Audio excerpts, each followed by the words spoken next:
보는 해입니다. 아멘. 오늘 우리 어버이 주일을 우리 맞이했는데, 얼마 전까지만 해도 어머니 날이라고 하다가 그 아버지들이 섭섭하다고 같이 끼워가지고 어버이 날, 어버이 주일 이렇게 하는데, 우리 미국에는 그 마더스데이가 따로 있고 파더스데이, 그래서 아버지 날이 또 따로 있는데, 아직 우리나라는 좀 그런 조금 이념들이 좀 다른 것 같아 생각이 드는데, 어쨌든 부모된 여러분, 하나님의 은혜가 충만한 넘치는 축복이 있기를 바랍니다. 혹시나 이 어버이날을 맞이할 때 자녀 때문에 서운함이 올라오고 오히려 이런 기쁜 날이 더 안타까움이 다가오거든. 아들을 십자가에 죽기까지 자기를 드렸던 그 하나님이 참 아들로 인하여 영광을 받기를 원하시는데, 그 아들까지 받아난 우리는 하나님께 효도하지 못하는 불효한 인생이 되어 있는데, 그래서 내 자식이 나한테 불효한 것 때문에 서운한 게 있거든.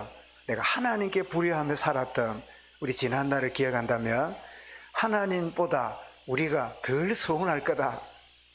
혹시 자녀 때문에 여러분이 만족하고 또 자녀들의 효도 때문에 너무 기뻐서 감격이 넘친다면 그것 때문에 감사도 하시되, 내가 하나님의 은혜보다 이것을 더 좋아하고 있다면 주님, 하나님의 은혜로 만족한 나의 진정한 영적인 상태가 되게 해 주옵소서. 그래서 넘치든지 부족하든지 은혜 가운데 새로운 마음을 갖는 귀한 시간이 되기를 바랍니다. 옛날에 이어령 교수가 이 문교부 장관을 할 때 굉장히 불신자였고 굉장히 우리 재래 종교에 빠져 있었던 분이기 때문에 아주 교회나 기독교를 굉장히 비토하고 공격했던 그런 분이었는데, 그가 나중에 딸이 죽게 생겼을 때 하나님이 살아 계셔서 우리 딸을 살려주시면 내가 하나님을 믿겠다고 이렇게 했는데, 그분이 변화되어지고 세례받고 지금은 지성에서 영성으로 변화되어서 남은 인생을 복음의 증인으로 살아가고 있어요. 근데 이분이 가지고 있는 아주 독특한 은사가 뭐냐니까, 낱말을, 단어를 아주 적절하게 잘 썼는데, 이분이 우리 이 인터넷 시대, IT 시대, 이런 시대에 있기 전에 그분이 일찍에 무슨 이야기냐니까, 이제 지난 시대는 개미 시대지만 앞으로의 시대는 거미 시대다. 그리고 사람들이 무슨 말인지 개미 시대는 뭐냐, 열심히 내고 노력하고 땀 흘리고 이런 시대였다면, 거미 시대는 뭐냐, 지혜롭고 전문성 있고 뭔가 네트워크를 알아가야 되는 시대다. 이렇게 화두를 던졌는데, 지금 보니까 사람들이 살아가는 삶에 열심히 살기도 하지만 지혜와 명철이 있어야 이 세상 속에서 이렇게 살아나는 이런 부분들을 보게 되잖아요. 이런 부모님들은 우리에게 지혜도 우리에게 열심도 보여줬지만 부모님은 우리에게 지혜를 보여주는, 그래서 옛날에 중국에 있는 나라가 우리나라를 굉장히 이렇게 어렵게 하고 볼모를 잡아가고 툭하면 이렇게 농산물 빼앗아가고 툭하면 우리 괴롭혔잖아요. 그래서 한때 이렇게 중국에 사신이 와가지고 이렇게 내기를 해가지고 풀면 돌아가겠고 못 풀면 그렇게 우리가 빼앗아갈 거다, 이러는 중에 몇 가지 퀴즈를 냈다 안 합니까? 그 첫 번째 퀴즈가 뭐냐, 나무를 잘랐는데 나무를 보니까 이쪽이나 저쪽이나 굵기가 똑같아요. 나이테를 봐도 나이테 크기가 똑같아요. 그래서 이 나무가 어디가 위쪽인지 어디가 아래쪽인지 알아맞혀보라는 거예요. 그래서 온 우리 왕이 막 백성들에게 이야기를 해도 못 알아맞혀요. 그래서 이 조정에 있는 아들이 집에 와서 고민하는 걸 듣고 그 이야기를 들었던 아버지가 그 이야기를 듣더니, 아들아, 간단한 일이다. 아버지 지금 온 나라가 지금 프로가 난리인데 뭐 간단합니까? 내일 가거든. 옆에 있는 강이 있거든. 강에다가 띄워봐라. 그러면 나무가 밑쪽이 내려앉는다. 그래서 여기가 밑에고 뜨면 이쪽이라 말해줘라. 첫째 문제 풀었어요. 두 번째 또 묻습니다. 말이 두 마리가 있는데 크기가 똑같아요. 무게도 똑같아요. 생기기 똑같아요. 그래서 어떤 게 M이고 어떤 게 새끼인지를 맞춰봐라. 이게 요즘 같으면 뭐 DNA 뭐 이런 거 하면 되겠는데, 아무리 앞을 봐도 뒤를 봐도 어떤 게 음인지 어떤 게 새끼인지를 몰라요. 그래 고민하고 있으니까 그 또 집에 갔더니 아버지가 어떻게 해요? 간단한 일이다. 응? 그지? 어떻게 풀었을까요? 그건 우리 알 것 같네, 눈치 보니까. 먹이를 갖다 주면, 먹이를 그 2마리 말 앞에 갖다 주면 누가 먼저 와서 먹을까요? 한 마리 옆에 있는 말을 먼저 먹도록 기다려주고, 그리고 나중에 먹는데, 나중에 먹는 말이 음이고 먼저 먹는 말이 새끼다. 그래서 풀어냈다 안 합니까? 그죠? 여러분, 부모님은 우리에게 많은 눈에 보이는 걸 물려주는 것도 있지만 보이지 않는 지혜를 우리에게 물려주는데, 더더욱이나 이런 신앙이, 하나님을 경외하는 믿음이 우리 부모 세대로부터 그런 것들을 물려받지 못한 분이라면 여러분이 여러분 후대에게 이 믿음을 물려주기로 작정하는 귀한 예배의 시간이 될 수 있길 바랍니다. 여러분, 성경은 하나님께서 어떤 자에게 언제 임하는가를 잘 설명합니다.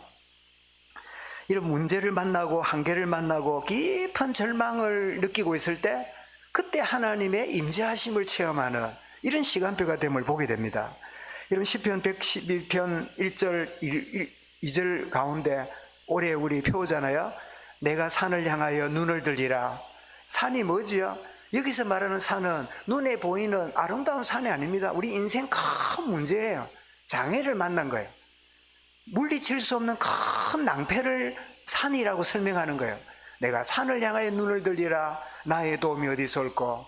그런 깊은 한계와 좌절이, 나의 도움은 천지를 지으신 여호와에게서로다. 여러분 가운데 깊은 한계와 절망 가운데 분이 있습니까? 하나님 만나는 시간표임을 믿으시길 바랍니다. 이런 하나님의 때가 있는 거죠. 그런가 하면 무엇인가 답을 찾아서 예서는 자에게 하나님 하시는데, 이런 사도행전 16장에 바울이 이 빌립보에 이렇게 가서 누구한테 전도해야 될지 모르는데 강가에 있는 여인들이 있는데, 바울이 복음을 던졌더니 모두가 다 빨래하고 뭐 자기 이야기에 관심을 두고 있는데 유일하게 한 사람이 마음을 열고 그 바울이 전하는 복음을 받아들였어요. 그 복음을 받아들이고는 얼마나 기쁘든지, 자기 집이 넓은데 거처가 없거든, 우리 집에 와서 거처를 정하고 여기에서 일정한 기간 동안 계십시오 이러면서 그 전하는 복음을 받아들이는 그런 여인이 있었는데, 그 여인이 누구지요? 루디아지요. 이 루디아로 인해서 빌립보 교회에 교회가 세워지고, 바울이 전도 선교할 때 모든 교회는 그만둬도 빌립보 교회는 끝까지 바울 선교에 참여했던 그 축복의 응답의 증인이 됐지요. 심지어 다른 방향으로, 나는 예수 필요 없어, 나는 믿는 게 따로 있어 이러면서 전혀 다른 방향으로 아예 교회를 박해하고 그렇게 살아가는 사람이랄지라도 하나님이 때가 될 때 그런 자에게 임하시는 이런 하나님의 은혜가 있는 거예요. 거기 여러분 사도행전 9장에 예수 믿는 사람 잡으러 다녔던 이 핍박자 사울에게 다메섹으로 달려가는 중에 영광스러운 빛이 임했고 그에게 음성이 임했는데, 그 음성이 뭐였지요? 사울아 사울아 네가 왜 나를 핍박하느냐. 그 음성을 들을 때 놀랬겠지요. 이 웬 음성이 이렇게 났을까. 그런데 그 음성보다 다음 음성이 더 놀랐어요. 후하유, 당신이 누굽니까? 누구길래 나를 이렇게 막 눈을 멀게 하고 나를 막 이렇게 가로막습니까? 그럴 때 뭐라고요? 나는 네가 핍박하는 예수라. 나는 죽었지만 부활하사 지금 교회 가운데 임하시고 내가 너에게 지금 찾아왔노라. 이 부활의 주님을 핍박자 사울에게 임했어요. 이런 그런 의미에서 우리 전도 대상자들, 기도 대상자들을 이름을 두고 마음에 담고 있으면, 기도하고 있으면 전혀 다른 쪽으로, 전혀 하나님의 거역하는 그런 방향에 있더라도 하나님 때가 되면 그를 만나주시는 거예요. 오늘 이 자리에 억지로 교회분이 있다 하더라도 하나님의 임하시는 축복의 시간이 될 수 있길 바랍니다. 이런 때때로 여러분 막 이런 모양으로, 어떤 사람은 저런 모양으로 이렇게 교회를 오는 사람들이 많아요. 그 흔히 막 부인이 하도 교회 가자니까 한 번만 가준다고 따라왔다가 시험 드는 사람도 있고, 한 번만 따라왔다가 인생이 변하는 사람도 있고, 여러 모양인데 오늘 이 자리에 와서 예배하는 시간이 하나님 만나는 시간이 될 수 있길 바랍니다. 제가 평소에는 우리 변대중 집사님, 우리 친구 되는 우리 김성곤 씨를 가끔 만나기도 하고 밥도 먹고 그랬는데 오늘 교회 온 거 처음이에요. 왜 평소에는 친구와 같이 잘 지내고 이러다가 교회 만나니까 이게 이제 남자인데도 수줍음이 많은가 봐. 그지? 이런 수줍음이 많은 거는 은혜 받을 체질입니다. 왜? 모든 것들을 예민하게 받아들인다 그 말이잖아요. 오늘 최고의 축복의 예배가 될 수 있길 바랍니다. 그리고 지난 주간에 좀 늦게 오셔서 못 하셨는데 우리 박상현 장로님, 우리 부친이 대구에 이사를 오셔갖고 가운데 지금 앉아 계시는데 마침 보니까 막 꽃을 큰 거를 다셨네. 오늘 보니까 우리 청년에서 꽃을 준비를 했는데 예인이가 이제 꽃집에 갔다가 오는데 또 보더니 꽃값이 올랐더래요. 작년보다. 올란 이유가 보니까 꽃이 막 너무 커. 안 그래도 꽃 보니까 막 너무 커요. 이제 어쨌든 막 크다는 거는 정성을 많이 들였다 그렇게 생각하고 받으시면 좋겠습니다. 어쨌든 어떤 모양이든지 나와온 예배가 하나님의 임재를 체험하는 축복의 시간이 될 수 있길 바랍니다. 그 말은 그리스도 안에서 택함을 받았고 예정함을 받았기 때문이고, 그리고 구원받기로 작정된 자기 때문에 하나님의 임재를 체험하게 되는 거예요. 오늘 어버이주일을 맞이하면서 우리 불신 부모님이 아직 있다면, 주님, 나의 부모님이 주님 앞에 생명 떠나기 전에 구원의 자리로 나오도록, 복음의 자리로 나오도록, 그래서 우리 부모님들이 돌아가시면서 유언을, 아들아 딸아 천국에서 만나자, 천국에서 내가 먼저 기다릴게, 그런 유언 남기는 우리 부모님들이 되게 해 주옵소서. 이런 가정 복음화를 마음에 담고 기도하는 시간이 될 수 있길 바랍니다. 오늘 본문은 부활의 주님이 10차례 이상 자신을 드러내셨잖아요. 그런데 오늘은 6번째 제자 도마에게 나타나신 장면이 오늘 본문입니다. 그런 다른 동료들의 증언을 듣고도 끝없이 그는 거부했습니다. 그죠? 그랬던 도마에게 부활의 주님이 찾아오셨는데, 자, 오늘 25절을 보십시오. 오늘 도마가 예수님 오시기 전에 뭐라고 말합니까? 25절에 그랬죠. 다른 제자들이 그에 이르되 우리가 주를 보았노라 하니, 도마가 이르되 내가 그의 손에 못자국을 보며 내 손을 그 못자국에 넣으며 내 손을 그 옆구리에 넣어보지 않고는 뭐라고요? 믿지 아니하겠노라, 믿지 않겠노라, 이러면서 극구 부정합니다. 근데 이 도마라는 사람은 별명이 있는데 디두모예요. 디두모라는 이 말은 쌍둥이란 뜻이에요. 그래서 쌍둥이라는 뜻인데, 여러분, 쌍둥이란 말은 그 어머니 뱃속에서 한 명이 아니라 두 명이 이렇게 자라서 태어났단 말이잖아요. 그래서 이 디두모라는 다른 뜻이 있는데 두 마음이 있는 자, 이런 뜻도 돼요. 마음이 두 개라, 요런 마음 저런 마음 이런 게 있는 거예요. 그래서 제가 쌍둥이의 성격과 특징이 뭔가를 제가 한번 이렇게 찾아보니까 머리가 좋대요. 그리고 아주 계획적이고 활발할 때 엄청 활발하고 소극적일 때는 엄청 소극적인 양면성을 가진 다중인격을 갖고 있는 그런 성향이 있다 그래요. 그리고 눈치가 없고요. 눈치가 없답니다. 호기심이 많고 또 1시간 동안 여러 가지들을 동시적으로 해내고, 그래서 어떤 분은 마음 깊은 곳에 무언가를 계속 찾아 헤매면서 성급하게 이상을 추구하는 경향이 있다. 일반적인 이야기입니다. 일반적으로 제가 사전을 찾아보니까 쌍둥이의 특징을 이야기해요. 근데 제가 이 쌍둥이의 성격과 특징을 이렇게 살펴보니까 왼손잡이도 이런 기질이 좀, 이런 성격이 있다는 걸 찾아보니까 아니나 다를까 일반 사람에게 왼손잡이는 10% 정도 된대요. 10명 중에 1명이 왼손잡이래요. 근데 쌍둥이 중에 왼손잡이는 21%래요. 그래서 쌍둥이 중에 왼손잡이가 일반 사람보다 2배 이상 많아요. 그 보니까 왼손잡이하고 쌍둥이하고가 이렇게 좀 특징이 좀 관련되어 있는 걸 보게 되는데, 어쨌든 굉장히 이 인간적으로는 장점도 많지만 영적으로 볼 때는 의심이 많고 뭔가 이렇게 하나 마음을 딱 담지 못하고 요 생각 저 생각 업다운이 심한 이런 부분이 있다는 것을 제가 보면서 도마가 의심이 많은 거는 자연 은총에 자기도 모르게 포로가 돼 있기 때문에 그냥 나는 못 믿겠다면 될 건데 구태여 설명까지 해가면서 뭐라고 합니까? 내가 손을 만져보고 옆구리 손을 만져보고 그리고 내 눈알로 보고 이러지 않으면 못 믿겠다. 굉장히 구체적이잖아요. 안 믿어도 안 믿는 이유가 확실해. 그냥 안 믿는 게 아니라 요래서 저래서 안 믿는 거래. 이렇게 하면서 부정하고 있는데, 근데 흥미로운 일은 드디어 이 도마에게 주님이 나타나시는데 며칠 뒤에 나타났다고요? 26절에 8해를 지나서.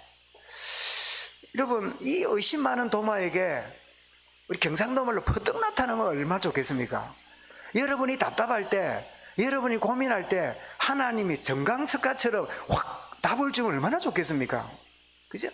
막 그 고민할 때 막 갑자기 머리에 전등이 팍 떠오르듯이 팍 그냥 내가 깨달아지면 얼마나 좋겠어요. 근데 이게 웬일입니까? 아무리 기도하고 마음을 담고 성경을 뒤적거리고 내가 누구한테 자문을 구해도 뚜렷한 답이 없는 그런 시간이 8일이 지났다. 안 그래도 지금 조급하고 굉장히 머리 잘 돌아가는 도마에게 나는 절대로 안 믿는다. 내게 보여지지 않으면 믿지 않을 거야. 이랬던 도마에게 8일이라는 시간은 느긋한 사람에게 보다 8일이 짧게 느낄까요? 길게 느낄까요? 훨씬 길게 느끼겠지요. 왜 퍼뜩 와서 답을 주면 되지? 봐라 네가 금방 뭐라 했는데 라고 이렇게 들려주면 얼마나 좋겠어요.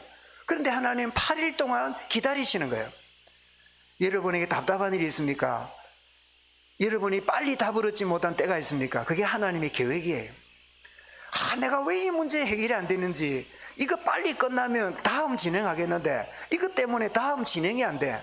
그죠? 이걸 끝내고 나면 딱 다음을 진행하고 그렇게 내가 나이스하게 살겠는데 끊임없이 이거 끝나는지 안 했는데 또 문제가 오고 이거 겹쳐 있는데 또 문제가 오고 왜 그런지 모르겠다. 그런 답답함이 있습니까? 도마에게 주님이 8일 뒤에 찾아오셨어요. 8일 뒤에 찾아오셨는데 이게 바로 하나님의 시간표예요. 이 도마에게 나타나셔서 주님이 역시 지금 나머지 10명과 말하자면 이제 풀세트로 가룟유다는 죽고 없으니까 11명의 제자가 있는 그 자리에 찾아오셨는데 거기에 누가 있었어요? 10명 있을 때 주님을 못 만났던 도마가 그 자리에 있는 거예요. 그래서 오셔서는 주님이 10명에게 말씀하신 것처럼 첫 마디가 뭐였습니까? 너희에게 평강이 있을지어다. 하나님의 평화가 있기를 원한다. 하나님의 평강이 너희에게 있을지어다. 그래서 평강을 그들에게 선포해 주셨어요. 자, 여러분, 하나님은 우리에게 은혜와 해답을 주시는 정확한 시간표가 있습니다. 여러분, 이때를 바라보고 이때를 온전히 기다리면서 여러분 조용히 주님 바라보면 하나님의 때에 응답과 은혜를 누리는 축복 역사를 여러분 맛보할 수 있기를 믿으시기 바랍니다.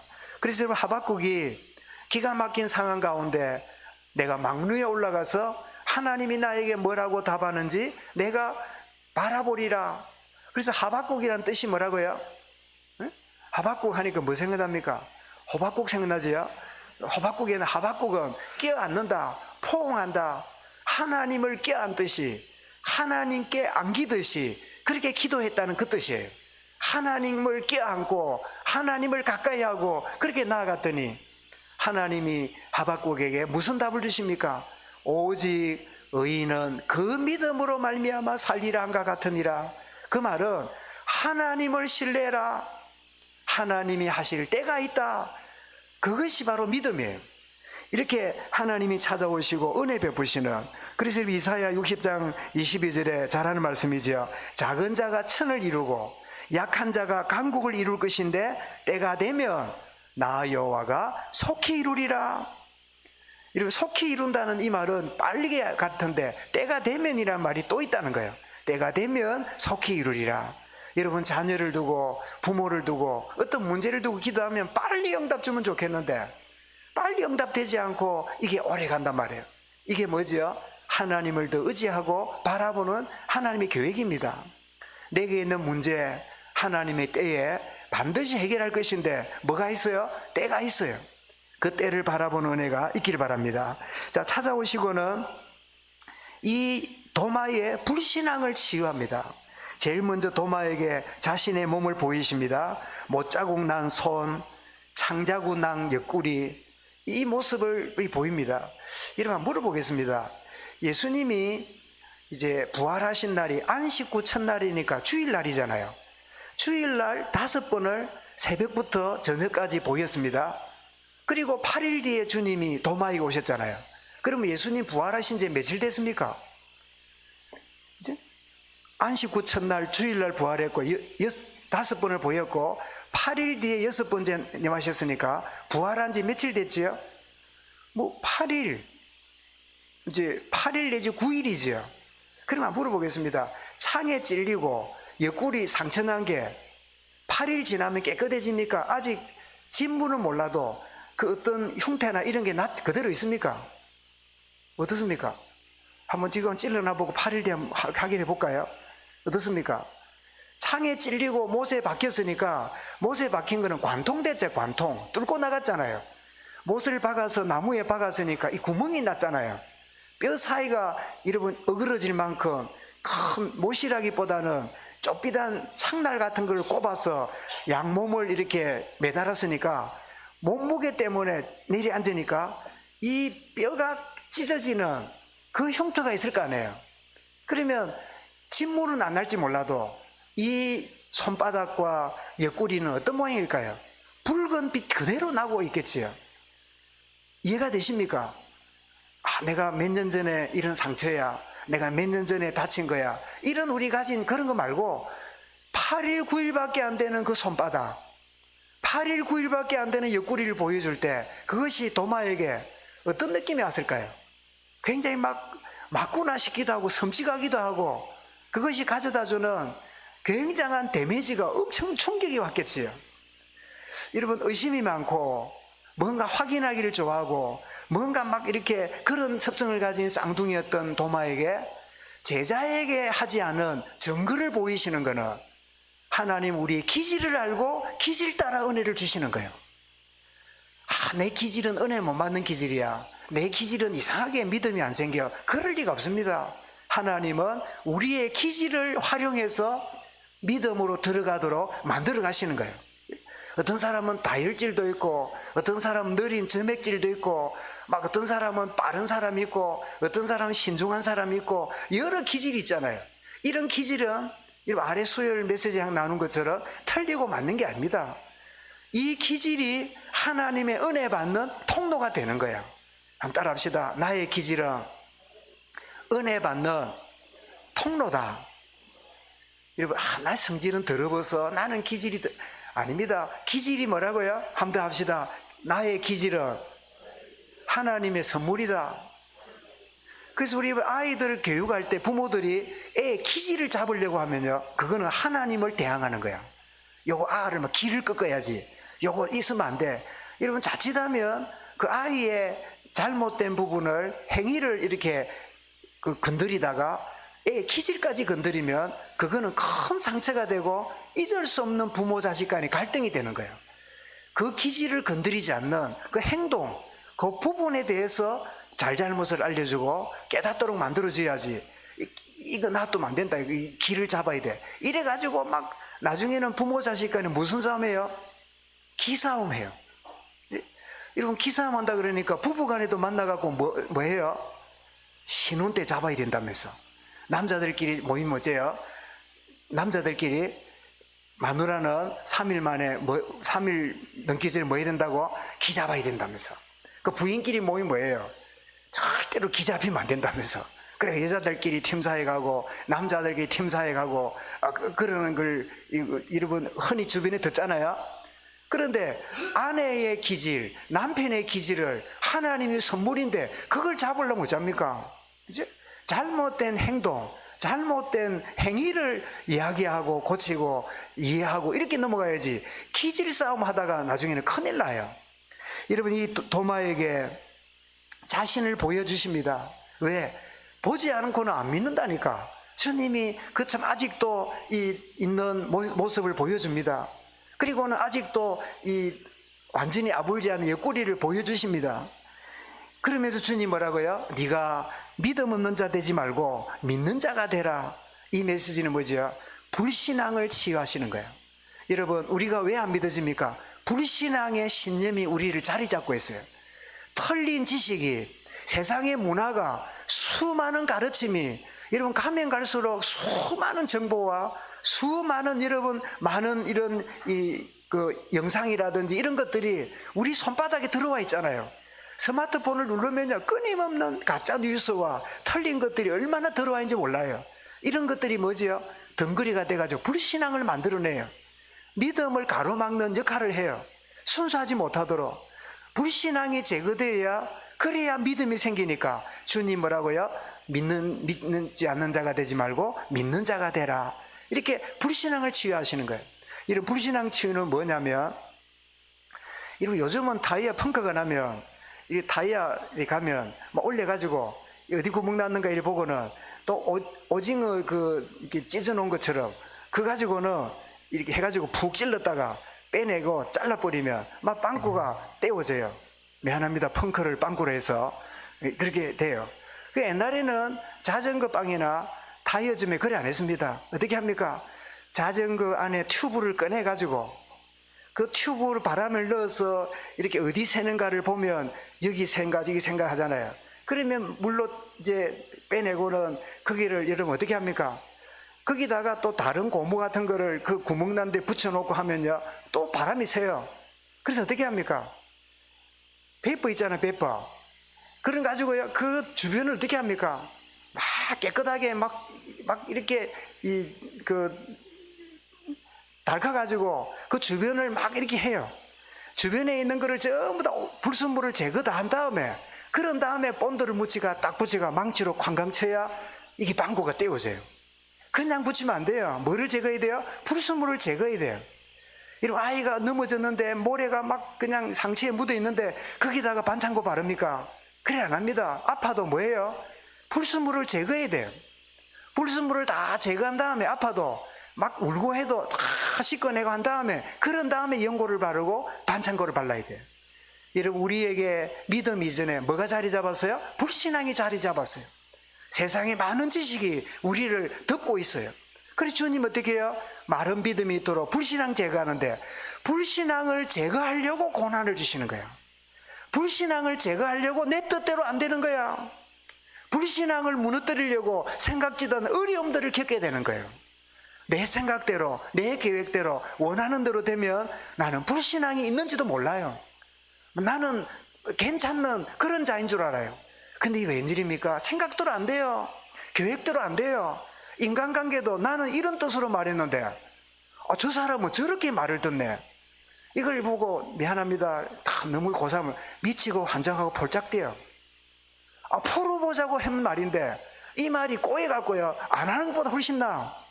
그런 경험, 어떡거리 마세요. 들키니까. 그런 경험 합니까 안 합니까? 특히 부부간에, 형제간에, 뭐간에 뭐 이러잖아요. 우리 애들도 보면 저는 6 자녀 컸는데 저희 집에는 둘만 있잖아요. 둘이 보니까 어떤 때는 막 둘도 없이 막 좋아가지고 밤도 안 자고 전화해서 또 어떤 때는 맨날 며칠 카톡도 안 해. 무슨 세상 원수가 돼가지고 막 그래. 그 할머니가 그래 이제 아들은 아들대로 뭐라 하고 딸은 이런데 그 들어보니까 내나 좋은 뜻으로 말한 거라. 그런데 이게 이상하게 꼬이면 어떻게 해요? 이상하게 들려. 여러분, 사람이 얼마나 웃긴지 압니까? 말씀드렸죠. 신방을 떡 가는데 권사님들이 가는데 집사님이 한 분 왔어요. 그래서 왜 집사가 저래 자꾸 따라다니는, 그래도 가서 예비 권사 훈련하겠지 이래 와 있어요. 그래 이제 근데 이 눈치를 알잖아요. 이렇게 이분이 오는 거는 은혜 받는 곳 있지만 이해하고 들어주십시오. 우리 교회 아닙니다. 혹시 또 우리 어느 집사가 그런가 이러는데, 옛날에 가면 이제 신방 가면 어떻습니까? 요즘은 이런 신방 가면 식당 가서 이렇게 하지만 신방 가면 먹는 게 있거든. 그래 먹지, 은혜 받지. 이분은 너무 재밌어. 집에 TV 보는 것보다 신방 따라가서 말씀 듣고 간식 먹고 또 바카스 주면 갖고 오고 그 재미도 있고 이쯤 가. 이제 그분의 이제 영적 수준이 그래. 근데 그걸 아니까 권사님들이 조금 마음이 그렇잖아요. 말은 잘 못하고. 그 나이가 50 중반 되면 눈치가 있지, 또 눈치도 없어. 짱둥이 다인데 눈치가 없어. 그분 보니까. 근데 이제 이분이 이제 떡 탔는데, 타도 권사님들 타면 좀 멀미 안 하는 자리 있잖아요. 봉고 타면. 그거 제일 좋은 자리 떡 앉아가 이래 있어요. 그래서 권사님이 차마, 봐라, 나이 많은 권사님 탔는데 뒤에 가라 이 소리 못하고, 이제 같이 앉았어요. 앉았는데, 자기는 뭐, 나도 뭐 나이 50 중반 됐는데, 막 앉으면 어때? 막 이 분위기라. 그런데 이제 또 권사님이 떡 타고는, 그런 뜻은 말하는데, 집사님 반지 예쁘네. 이런 거예요. 반지 예쁘네. 나도 보기 반지 보이 막 예뻐요. 이랬더니 뭐란더래. 나는 반지 예쁜 끼면 안 되나? 와, 이래가 신방 분위기가 이상하게 됐어요. 이야, 그 말은, 그래, 내가 막 반지 끼니까 뭐, 내가 없는 내가 반지 하나 그래, 오랜만에 끼고 다니니까 무시한단 말이냐. 이 한마디가 막 온 이야기 돼갖고요. 그날 신방 분위기가 이상하게 됐어요. 내가 그래, 막 그날 신방 예배 인도한다고 막 굉장히 고생을 많이 했어요. 왜냐면 분위기 자체가 막 이미 불신앙이, 제가 무슨 말씀 드립니까? 무슨 이야기를 해도요, 잘못된 상처가 자리 잡고 있으면, 반지 예쁘네, 그게. 한번 들어보겠습니다. 반지 예쁘네 말이 틀린 말입니까? 맞는 말입니까? 예쁘다는데. 이 말은 뭐예요? 나를 놀린다, 비꼰다, 나를 무시한다. 요래 들린 거예요. 여러분, 하나님이 우리에게 말씀을 주시는데, 믿음으로 자리 안 잡아요. 말씀이 안 들어와요. 다른 게 자리 잡고 있어요. 이 도마에게 있는 불신앙을 주님이 제거하기 원하세요. 주님, 나의 불신앙을 내가 알지 못하는 부분까지 보혈의 능력으로 씻어주시고 성령의 불로 태워주옵소서. 불 가지고 물 가지고 그런 찬송도 있잖아요. 이 불신앙을 제거하는, 그랬더니 도마가 28절에 뭐라고 고백합니까? 이 불신앙이 제거되었는지 이렇게 말합니다. 28절 고백해 볼까요? 시작. 도마가 대답하여 이르되 나의 주님이시여 나의 하나님이십니다. 3년 동안 따라다니면서 배웠던 주님, 자기 동료 베드로가 주는 그리스도시여 살아계신 하나님을 고백했던 그 고백에 나도 믿는데 따라다녔던 간접적인 고백, 5번이나 부활한 주님의 감정을 들었지만 내가 보지 않고는 만지지 않고는 믿지 않겠다고 거부했던 그 주님이 나의 주님이시며 나의 하나님이십니다. 이 불신앙이 치유되는 이 고백. 그래서 여러분, 도마는 그 길로 성령 충만 받은 이후에 인도에까지 가서 창에 찔려 복음 전하다가 순교당한. 그래서 인도에 가면 토마스, 도마라는 이름 가진 아이들이 너무너무 많아요.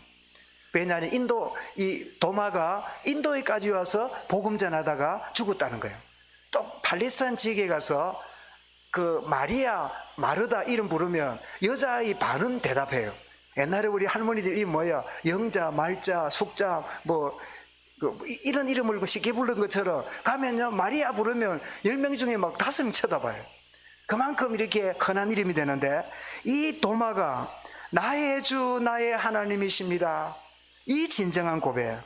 여러분, 부활의 주님은 찾아오셔서 불신앙을 치유하고 계십니다.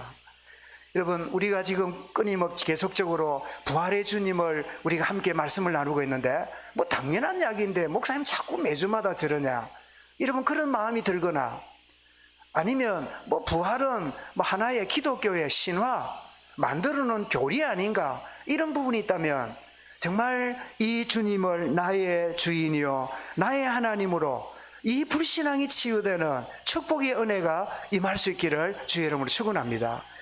여러분, 29절에 그랬죠. 너는 나를 본고로 믿느냐? 보지 못하고 믿는 자들이 복이 있도다. 여러분, 부활이 믿어지십니까? 주님이 부활하셨다는 사실이 믿어지십니까? 나도 부활할 것을 믿으십니까? 그렇다면 본 도마보다 우리가 복 있는 자예요. 우리는 예수님을 손을 옆구리에 만져본 적이 없어요. 그런데 믿어져요. 그래서 베드로전서 1장 8절에서 이렇게 말합니다. 뭐라고 설명하니까, 예수를 너희가 보지 못하였으나 사랑하는도다. 보지 못하고 믿고 말할 수 없는 영광스러운 즐거움으로 기뻐하니. 예수를 직접 본 적이 없는데 믿어진다는 게, 이게 기적이고 하나님 은혜예요. 이 축복을 우리에게 주셨는데 어떤 자라고요? 이런 자가 복된 자예요.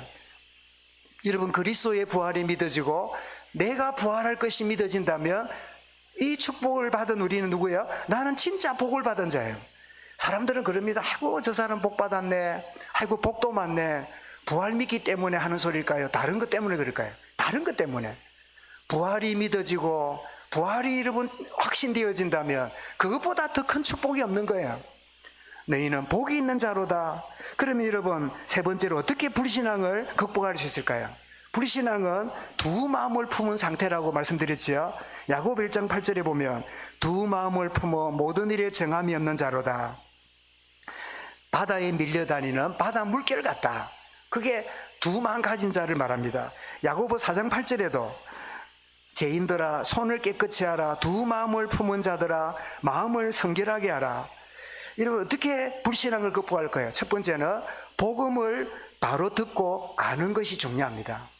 여러분, 자꾸 뭘 듣느냐 따라서요 영향을 받습니다. 자꾸 듣는 것이 어느 날 우리 꿈에도 나타나고 내 사고에도 나타납니다. 여러분, 희한하죠? 우리 고향들이 다 다르잖아요. 그죠? 그런데 고향에서 태어났다고 고향 말씨를 쓰라는 법이 없어요.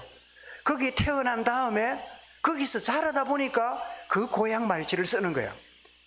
저는 우리 어머니 아버지가 경남 함안인데 그 함안에 이렇게 결혼해갖고 이렇게 지내고, 저는 또 아버님이 해군 군무원이 있기 때문에 제가 진해에서 태어났다 안 합니까? 그죠? 제일 진해 교회가 제가 고향 교회예요. 그 태어나서 5살까지만 자랐고 부산에 자랐는데 뭐 진해나 부산이나 뭐 같은 경상도니까 사람들이 그래요. 목사님은 보니까 경상도 말을 쓰는데 경상도 말씨 치고는 부드럽다면서. 그래, 일본 피가 섞였는갑다, 농담으로. 막 경상도 말을 막 거칠고 막 이러는데 목사님이 희한하게 사투리를 쓰는데 거칠지는 않대. 나는 나를 잘 몰라요. 어쨌든 왜 그럴까요? 내가 이곳에 살면서 영향을 받은 거예요. 그러니까 내가 만약에 함안에 태어나가지고 아버지가 광주에 가서 직장 생활했으면 나는 무슨 말 쓸까요? 광주 말을 쓰겠지요. 영향을 받는 거예요. 이렇게 복음을 바로 듣고 알아가는 게 굉장히 중요합니다. 이런 호세아 6장 6절에 나는 인애를 원하고 제사보다 번제보다 하나님 아는 것을 원하노라. 하나님을 제대로 아는 게 중요해요. 로마서 10장 17절에도 그러므로 믿음은 들음에서 나고 들음은 그리스도의 말씀으로 말미암느니라. 디모데 여러분 전서 2장 4절에도 하나님은 모든 사람이 구원을 받으며 진리를 아는 데 이르기를 원하시느니라. 이렇게 바른 복음을 듣고 아는 게 중요해요. 더 나아가서 이 복음 되신 주님을 인격적으로 만나는 것이 우리에게 꼭 필요합니다. 우리가 자칫 관에서만 지식으로 알고 있으면 종교적 신앙인이 되기 쉽잖아요. 역대하 15장 15절에 우리가 마음을 다하여 맹세하고 뜻을 다하여 여호와를 찾았으므로 여호와께서도 그들을 만나주시고 그들의 사방에 평안을 주셨더라. 아사왕 시대를 이렇게 설명하는 말씀입니다. 이런 고린도 10장 5절에 부활의 주님을 만날 때 어떤 일이 벌어집니까? 고린도 10장 5절에 무슨 말씀이죠? 하나님을 대적하여 높아진 것이 그리스도께 복종되는 거예요. 여러분, 하나님을 대항하여 나는 안 믿겠다, 나는 못 믿겠다, 안 믿는 게 당연하지 이랬던 도마가 그 주님을 만날 때 하나님을 대적하던 모든 것들이 그리스도께 복종케 되는 이 축복 역사를 누리게 된 것처럼 부활의 주님을 인격적으로 만남이 필요합니다. 더 나아가서 주님 만난 인생에게 내주하시는 성령님이 끊임없이 우리에게 음성을 발하고 계십니다. 계속적으로 우리에게 깨달음을 주시는데, 여러분 이사야 28장 23절에 너희는 귀를 기울여 내 목소리를 들으라. 자세히 내 말을 들을지니라. 여러분, 하루를 시작할 때 아무리 바빠도 내 안에 계시는 성령님 내게 깨달음을 주시고 오늘 하루도 나를 인도하여 주옵소서. 여러분, 성령님을 환영하고 그 성령님의 소리에 귀를 기울이시기 바랍니다. 요한 14장 26절도 내 이름으로 보이는 성령 그가 모든 것을 가르치고 내가 말한 모든 것을 생각나게 하시리라. 오늘 여러분 예배 때 받은 말씀을, 예배 때 받은 은혜를 여러분 마음에 담고 있는데 한 주간 동안 여러분이 조금만 묵상하면 이 말씀이 여러분 삶 속에, 문제 속에 응답으로 나타날 것을 믿으시기 바랍니다. 그래서 올해를 뭐라고요? 나의 현장에서 응답을 미리 보는 해. 어떻게 미리 봅니까? 지금 약속을 잡으니까. 이제 이 하나님의 언약을 내가 붙들고 있으니까. 그런데 디모데후서 4장 3절 4절에는 여러분, 때가 이르니 사람이 바른 교훈을 받지 않고 기가 가려서 자기의 사욕을 따를 서성을 많이 두고 그 길을 진리에서 돌이켜 헛하는 이야기를 따르리라. 이 세상 흑암 문화에 빠져서 살아가게 만드는 이 불신앙이 당연한 것처럼, 하나님 모르는 게 이게 상식인 것처럼, 이런 시대가 오늘 시대예요. 예수 믿는 거는 좀 이상한 사람이고, 안 믿는 게 당연한, 진화론이 과학이고 창조론은 미신같이 여기지는 이런 시대가 오늘 시대예요. 왜 그럴까요? 고린도 4장 4절에 이 세상 신이 믿지 않은 자들의 마음을 혼미하게 하여 그리스도의 영광의 복음의 광채가 비치지 못하게 함이니. 여러분, 할아버지가 의사인데 그 할아버지가 자꾸만 진화됐다는 이야기를 듣고 자란 찰스 다윈이 군인으로서 군함을 타고 여러 섬을 돌아다니다가 이상하게 오래된 동물들을 보고 파라고사 서민가 가서 이렇게 해가지고 이거는 진화의 과정이다, 이래가지고 진화라고 하는 이야기를 하고 1859년에 진화론을 발표했잖아요. 그러니까 그 당시에 정통 기독교와 이 정통 이 부분에 있어서 수많은 공격을 당했지만 흑암이 이것이 진리인 것처럼 170년 지난 지금은요, 진화론이 과학처럼 자리 잡았어요. 일설에 의하면 이 진화론을 발표했던 찰스 다윈이 죽기 전에 자기가 잘못된 가설을 내놓음으로 연구해보자고 내놨는데 이게 진리처럼 받아지는 그 과학계, 이 학문계의 영향을 보고 자기는 아니라고, 이거는 가설이고 내가 연구해보자고 내놓은 거지 절대 과학이 아니라고 라고 말했지만, 그의 제자와 후학들은 그 말을 덮어버리고 이게 진리처럼 오도록 만드는데, 이게 누가 있기 때문이죠? 흑암이 창조가 아니라 저절로 된 것처럼 이 잘못된 것들을 덮어버리는 게 정상인 것처럼 만드는. 그래서 여러분, 누가복음 18장 8절에도 주님 뭐라고요? 말세에 믿는 자를 보겠느냐. 말세는 흑암 문화에 빠져서 안 믿는 게 당연한 것처럼, 복음을 거부하는 게 정상인 것처럼 이런 여기는 시대에 살아간단 말이에요. 이런 가운데 있는 우리 부모 세대, 자녀 세대들이 어떻게 해야 됩니까? 골로새 4장 2절에 기도를 계속하고 기도에 감사함으로 깨어있으라. 깨어있으라는 거예요. 데살로니가서 5장 6절에도 뭐라고요? 그러므로 우리는 다른 일과 같이 자지 말고 오직 깨어 정신을 차릴지어다. 계시록 16장 15절에 요한을 통하여 주님은 말세를 사랑한 우리에게 이렇게 메시지를 던집니다. 보라, 내가 도둑같이 오리니 누구든지 깨어 자기 옷을 지켜 벌거벗고 다니지 아니하며 자기의 부끄러움을 보이지 아니하는 자는 복이 있도다. 여러분, 오늘 세상은 불신앙으로, 오늘 세상은 복음을 거부하는, 오늘의 모든 지식은 하나님 없는 그런 쪽으로 몰아가는 불신앙이 일반인화된 시대 속에 우리는 살아갑니다. 여러분, 요게벳이 나일강에 아들을 던져서 악의 밥이 되게 만드는 게 세상 법인데 그 세상 법을 어기는 결단을 내렸어요. 그 결단이 뭐지요? 자그마한 갈대 상자를 만들고 거기다가 역청을 칠하고, 그리고는 그 아이를 포재기로 싸서는 그 아이를 뚜껑을 덮고는 그 여러분 들고 가서 놓는데, 그 놓는 걸 퍼뜩 놨을까요? 차마 못 놨을까요? 차마 놓기 힘들었겠지요.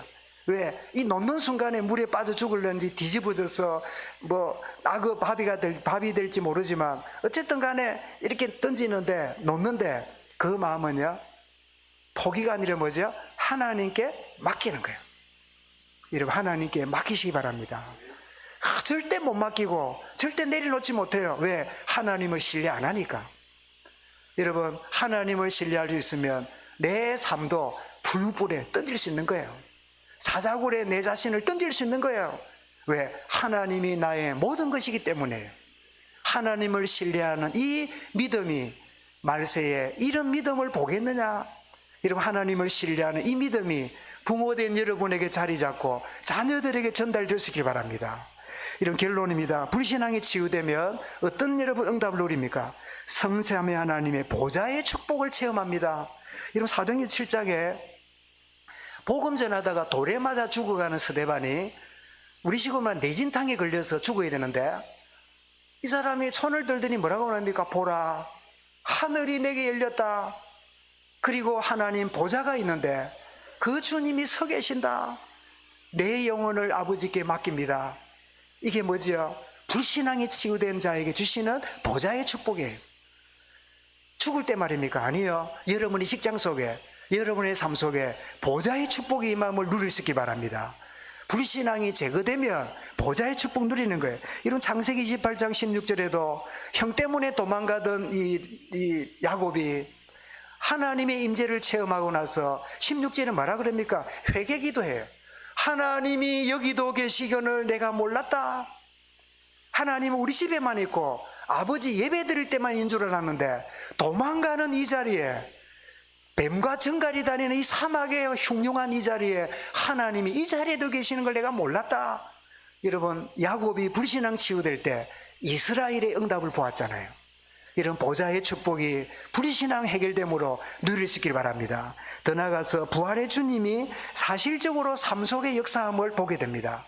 요한 11장에 나사로가 죽었는데 마르다가 나가서 왜 빨리 안 왔습니까? 우리 오라버니가 예수님 계셨으면 죽지 않았을 텐데. 그때 주님 뭐라 그럽니까? 믿는 자는 영원히 죽지 않을 것이라. 무덤을 이제 가서 무덤 돌을 치웠습니다. 그랬더니 뭐라 그럽니까? 마르다가 또 말립니다. 주님, 죽은 지가 3일입니다. 여기는 여름 지역이고 열대 지역이기 때문에 3일 되면 어떻습니까? 그 냄새가 보통의 문제가 아니겠지요. 그러니까 주님 뭐라 그럽니까? 내가 믿으면 하나님의 영광을 보리라 하지 않았느냐? 여러분, 하나님의 영광이 우리 삶 속에 드러남을 체험하시기 바랍니다. 내가 노력하고 애쓰고 머리 굴리는 걸 뛰어넘는 하나님의 영광이 불신앙이 꺾일 때 드러나는 거예요. 그 마르다에게 네가 믿으면 하나님의 영광을 보리라 하지 않았느냐? 더 나아가서 불신앙이 치유될 때 새로운 가치관을 갖게 되고 진리 가운데 인도받기 시작합니다. 여러분, 골로새 3장 10절에 새 사람을 입으시니 지식에까지 새롭게 하심을 입은 자니라. 요한 16장 13절에 진리의 성령이 오시면 그가 너희를 모든 진리 가운데로 인도하시리라. 비진리가 만연한 이 험한 바다 같은 세상에 참된 진리 속으로 우리를 인도해 가시는 이 하나님의 축복이 우리에게 있는 거예요. 여러분, 막 비가 내리고 소낙비가 내리고 장마가 져서 막 쏟아져도 우리가 우산을 갖고 있고 우비를 입고 있으면 그 비는 나하고 관계없는 거예요. 여러분, 흑암과 불신앙이 만연한 이 세상 속에 정말 불신앙을 여러분 극복함으로 보좌의 축복을 누리고 하나님의 영광이 우리 삶 속에 드러나고 더 나아가서 진리 가운데 우리를 인도하시면서 진리를 찾고 있는 또 다른 사람에게 이 진리를 전달하는 참된 정인으로 나아갈 것인데, 부활의 주님 만난 다음에 도마가 이제는 불신앙을 극복하고 믿음의 사람으로 승리한 것처럼 저와 이런 생애가 이런 축복으로 새롭게 시작되는 은혜의 길을 주 이름으로 축원합니다. 주님 감사합니다.